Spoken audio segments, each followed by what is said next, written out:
But it was an exciting night. There's so many people I got to meet, share. When the ocean crowns you and takes everything back. At 7 years old, a boy was taken from Hawaii. The ocean ripped away before he could understand it was part of his soul. Decades later, that same boy would rule the sea on screen, standing at the center of a $114 billion global phenomenon, worshipped as a modern god. The world saw strength, power, victory.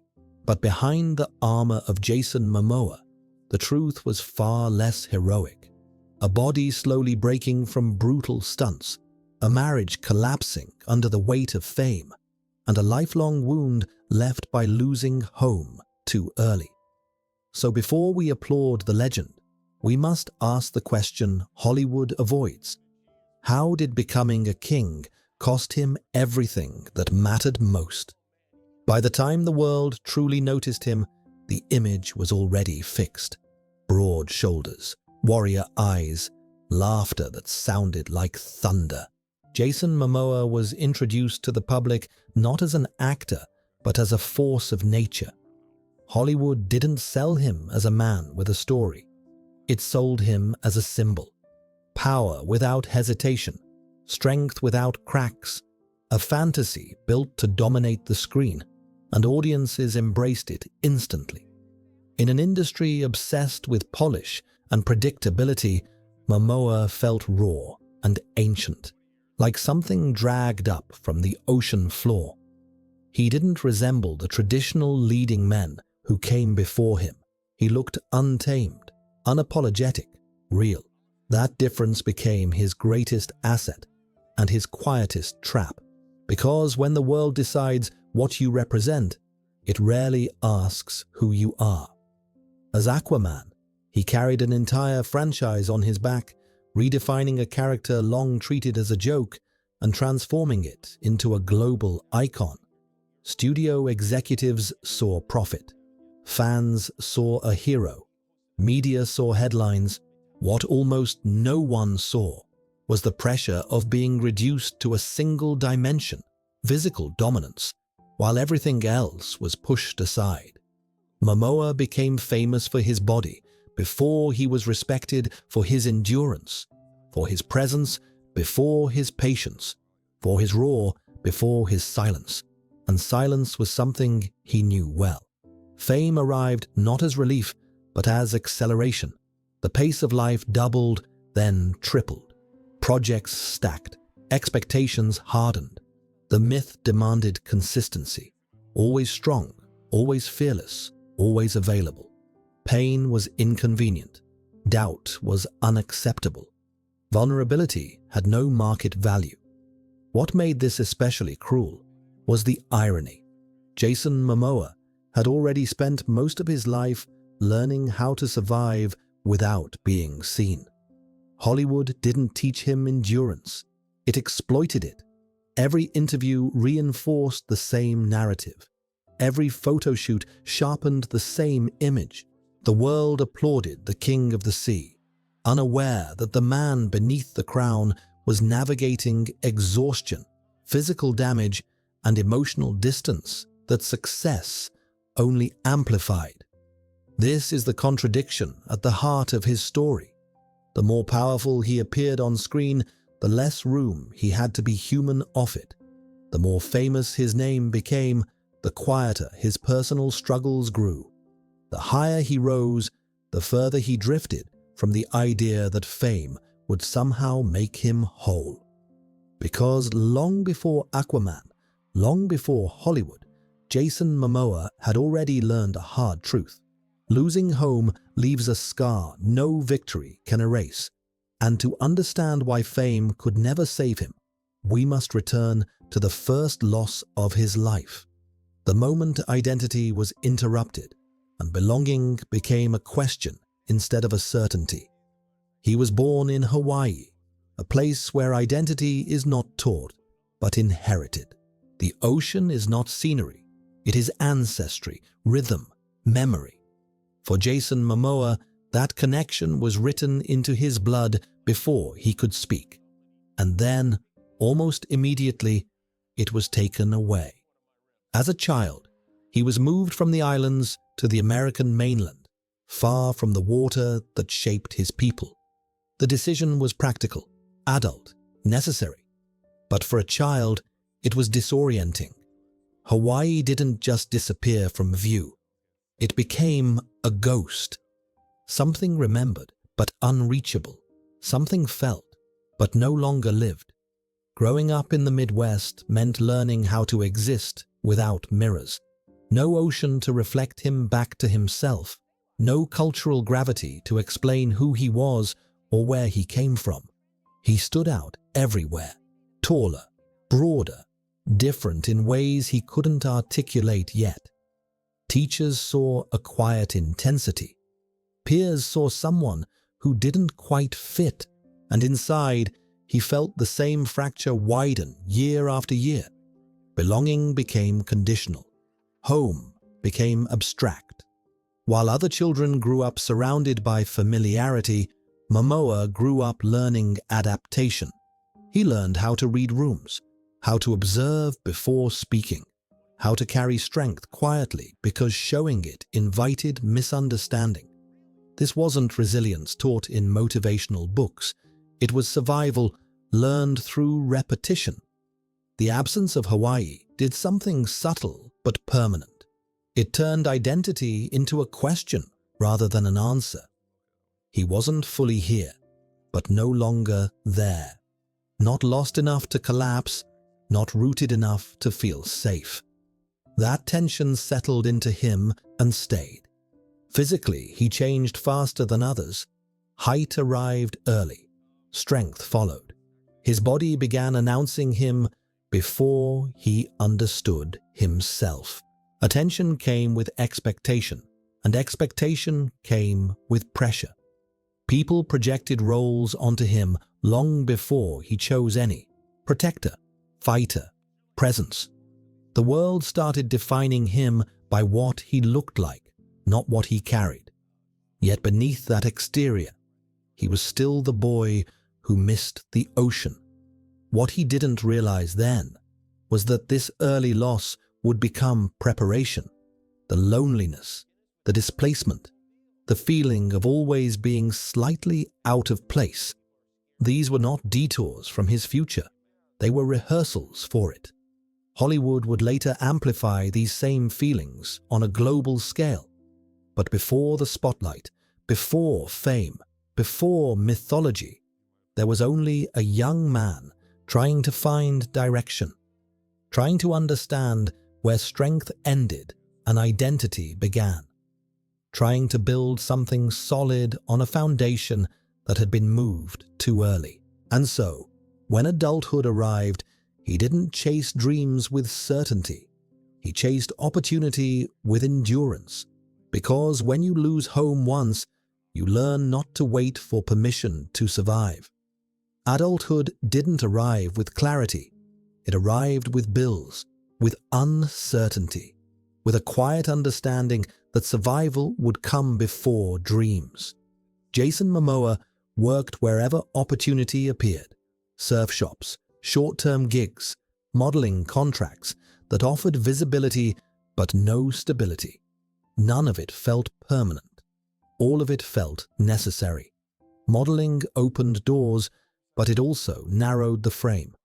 He was seen, photographed, noticed, yet rarely heard. The industry learned his measurements before it learned his voice. When acting roles began to surface, they came with limits already drawn. He was cast for presence, not range, for physique, not complexity. It paid, but it didn't satisfy. A television role that looked like a breakthrough quickly revealed itself as another lesson. Exposure didn't equal control. Fame at a small scale still demanded compromise. He learned how quickly an image can harden into expectation, and how difficult it is to reshape once others decide who you are. Auditions blurred together, rejections stacked. Each almost carried the same message. Impressive, but not quite right. Too raw, too unconventional, too hard to categorize. Hollywood prefers certainty. Jason Momoa brought contradiction.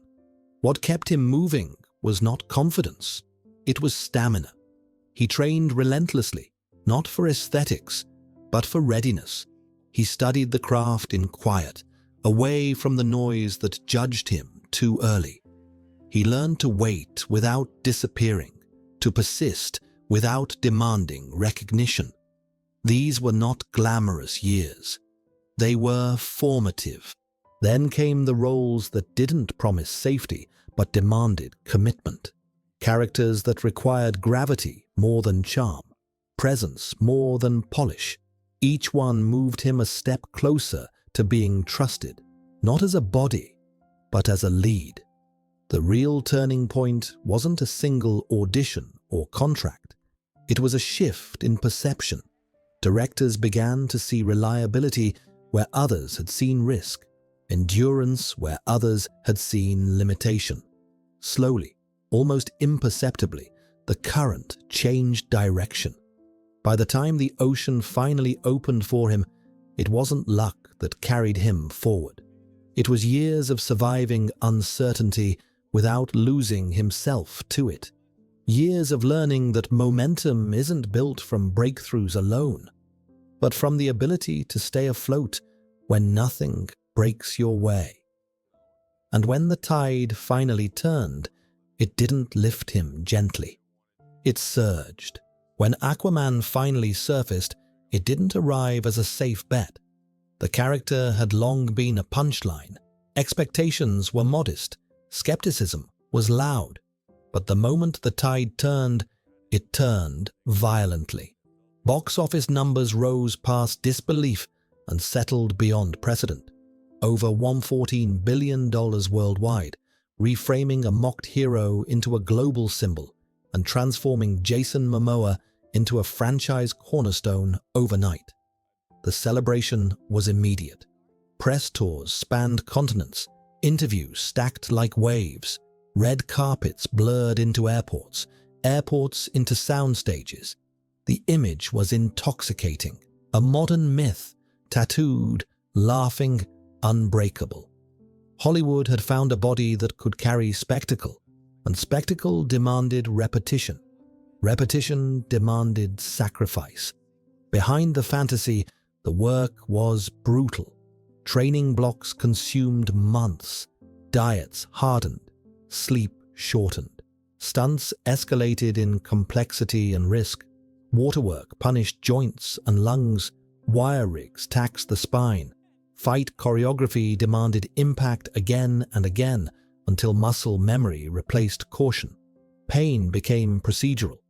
Injuries weren't anomalies. They were logistics. The paradox was cruel. The stronger he looked on screen, the more fragile the margins became off it. Sequels and connected projects accelerated the pace. With each new chapter, the expectation wasn't merely to perform. It was to exceed the last performance while appearing effortless. Recovery windows shrank. The body kept score.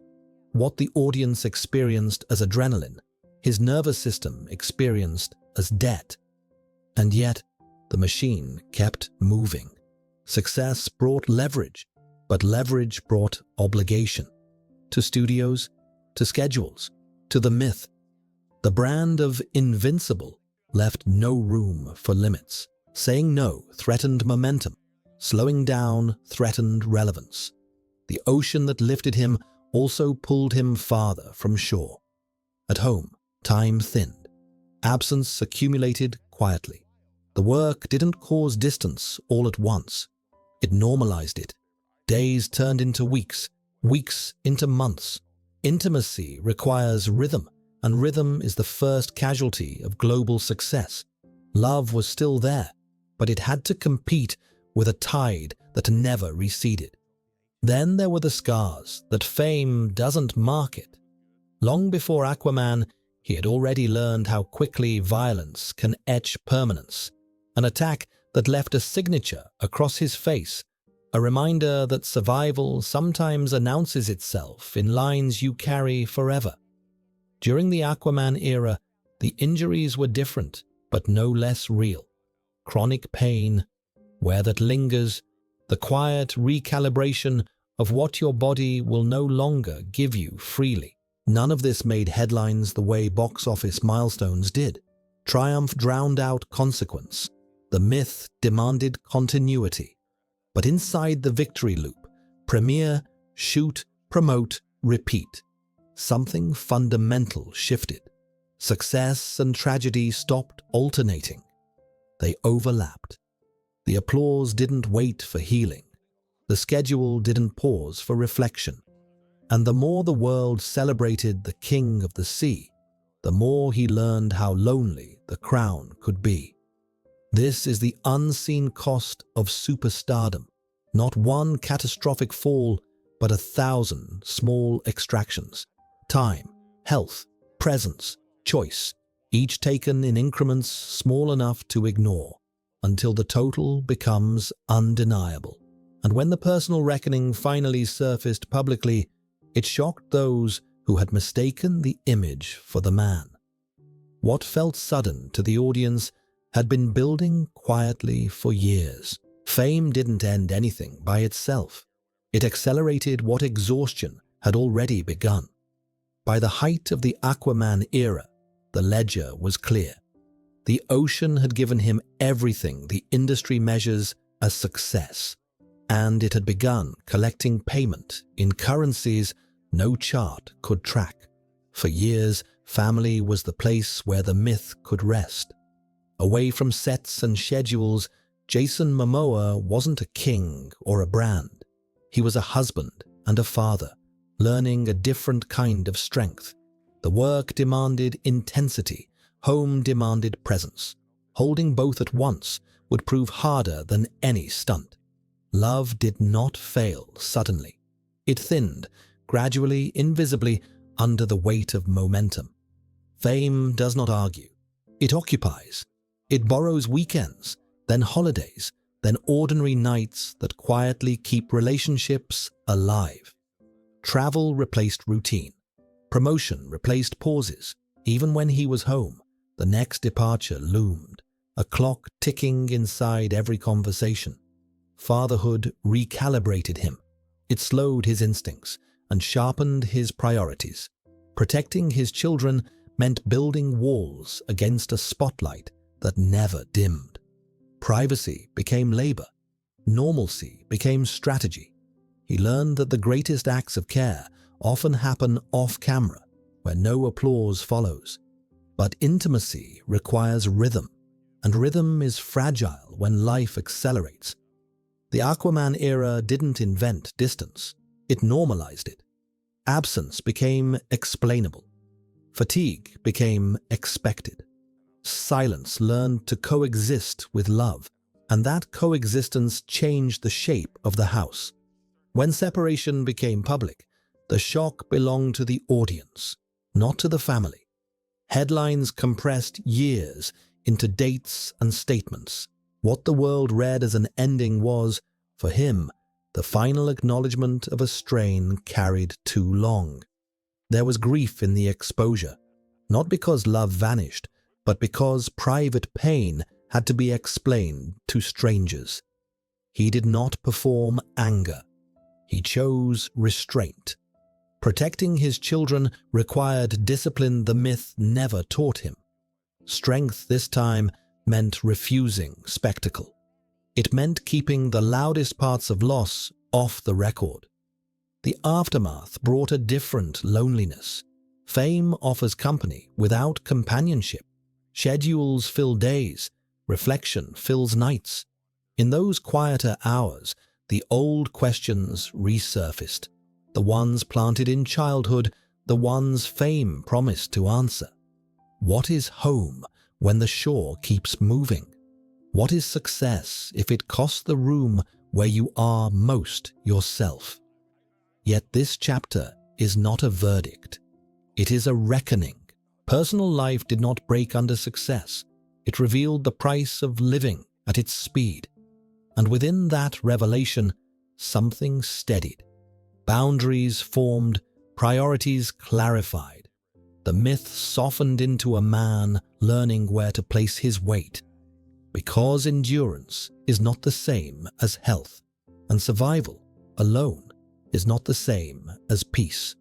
What came next would not be louder victories or faster schedules, but a quieter realignment, a decision to choose meaning over momentum, to turn toward roots rather than run from them. The crown was still there, but it no longer set the direction. Today, Jason Momoa moves differently, not slower, deliberate. The urgency that once governed every decision has softened into intention.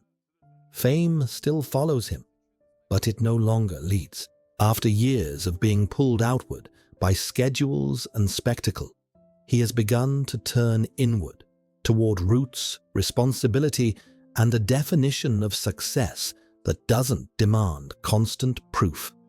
The work remains, but the filters have changed. Projects are weighed against time, health, and meaning. Visibility is used as leverage, not for louder applause, but for quieter causes. He speaks about Hawaii not as a brand, but as a promise to protect land and water, to honor culture, to reduce harm where profit once ruled. The ocean that once took him away has become a compass pointing back. This shift doesn't erase the cost already paid.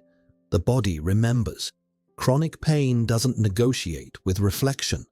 Loss doesn't dissolve because lessons were learned. But meaning alters the weight of memory. Where fame once required silence, he now allows honesty. Where momentum once demanded endurance, he now insists on balance. What's changed most is the measure of strength. It's no longer defined by how much he can carry or how long he can push. It's defined by what he refuses to trade away again. Presence with his children, stewardship over spectacle, home over constant motion. The myth didn't prepare him for this chapter, but the man did. And that is the message behind the legend. You can conquer the sea, you can wear the crown, you can survive the storm, but peace arrives only when you stop proving yourself to the world and start keeping your promises to what you lost along the way. The shore isn't a place you reach by winning. It's a place you return to by choosing.